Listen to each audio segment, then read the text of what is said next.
The R3K Wasteland is the nuclear variant of the R3K, and obviously its perks are nuclear, and then it also has increased ammo. Increased ammo is not that impressive of a perk in my opinion. 2 extra bullets in a mag, or 2 extra bursts in a mag rather, doesn't matter to me. It has 6 extra bullets in the mag, so that equates to 2 bursts with this burst fire weapon. That doesn't really matter to me. It's a pretty irrelevant perk. The only reason you would ever use this variant is if you wanted to get nukes with the R3K.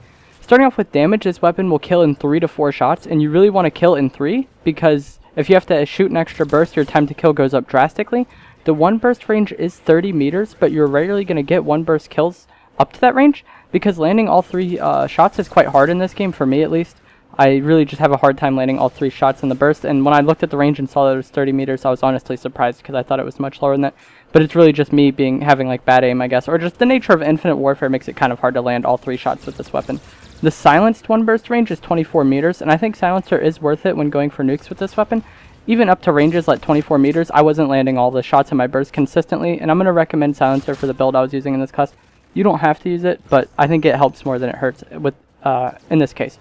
The rate of fire of this weapon is 909 rounds per minute. This is how fast it is shooting the 3 bullets, but the burst delay is not factored into it. So it's 909 rounds per minute. It's going to get the bursts out there pretty quickly, but I don't know what it is about this gun, if it's the recoil of it or it's just the nature of Infinite Warfare.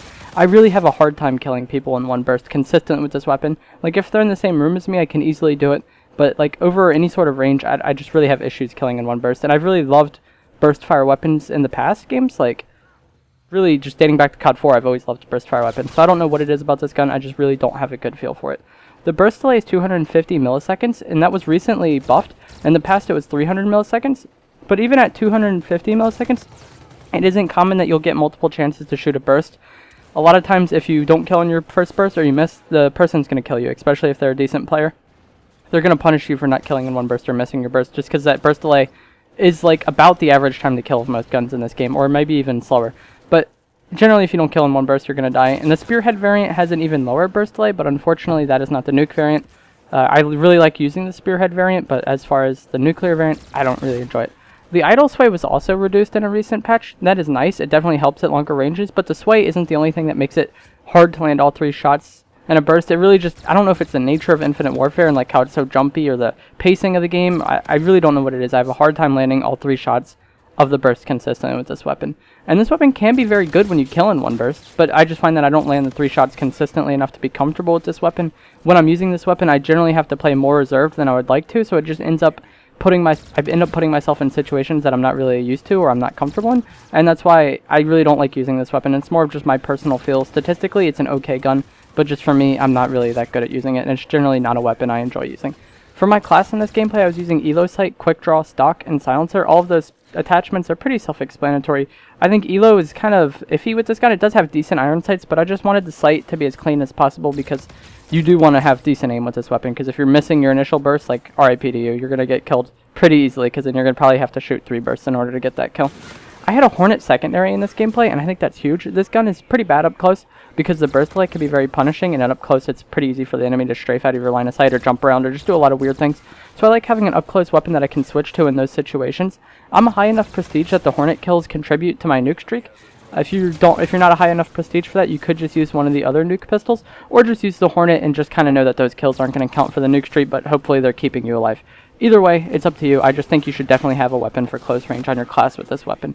My perks were Ghost, Scavenger, and Dead Silence. I always use Ghost and Scavenger, especially when going for nuke, but Dead Silence was just a perk I threw on because I had an extra point lying around. You could do pretty much whatever you want with that point. Maybe even if you liked the iron sights with this weapon, you could take off the Elo and then have an extra 2 points to get another attachment somewhere, or an extra perk somewhere. There's a lot of things you could do with that point. It's just really up to you, because Dead Silence was just what I picked to throw that extra point for. It really wasn't that thought out of a situation. I wouldn't recommend, and that's the class setup, like I said.